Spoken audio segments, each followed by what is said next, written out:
Bhaktinagar police સ્ટેશનમાં એક લૂંટનો ગુનો દાખલ કરેલ છે. બનાવની હકીકત એવી છે કે એક પોલીસ કર્મચારીનો છોકરો છે જે રેલવે સ્ટેશન રવિવારે ઉતરેલો અને ત્યાંથી એને ગોંડલ આપણે બસ સ્ટેન્ડ તરફ જવાનું હતું.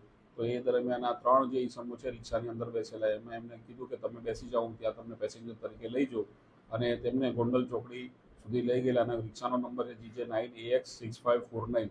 તો આ લોકો જે છે એ લઈ ગયા અને ત્રણેય આરોપીઓએ ત્યાં જઈને ગોંડલ ચોકડી જઈને આ રાતના 10 વાગ્યાનો બનાવ છે રવિવારનો.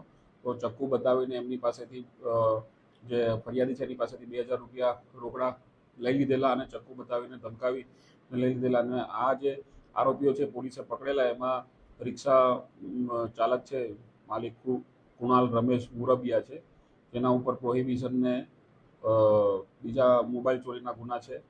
બીજો આરોપી છે રાજેન્દ્ર ચંદુ અગ્રવાલ, જેના ઉપર પણ ગુનાઓ પીવાના પ્રોહિબિશનના ગુના છે. તેમજ ત્રીજો આરોપી પરેશ સુરઠિયા છે, જે ત્રણેય ઈસમોને પોલીસે પકડી લીધેલા છે અને લૂંટનો ગુનો દાખલ કરેલો છે અને હાલ પોલીસ કસ્ટડી હેઠળ છે અને આગળની તપાસ પીઆઈ ભક્તિનગર ચલાવી રહ્યા છે.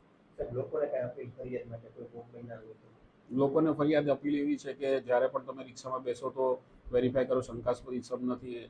આ ગુનાની અંદર પણ ફરિયાદીએ એવું કીધેલું કે મને બસ સ્ટેન્ડ લઈ જાઓ, પરંતુ તેને આગળ સુધી મદદ કરવાના ભાવનાથી એમ કરીને રિક્ષા, એટલે આપણે શંકા કરવી જોઈએ કે આપણને કેમ આટલો બધો રિક્ષાનો ડ્રાઈવર હેલ્પ કરે છે. તો એ બાબત ધ્યાન રાખવી જોઈએ ને એમનું કેરેક્ટર, એમનો હાવભાવ કેવો છે એ પણ ધ્યાન રાખવું જોઈએ, જેથી કરીને લોકો છેતરાય નહીં.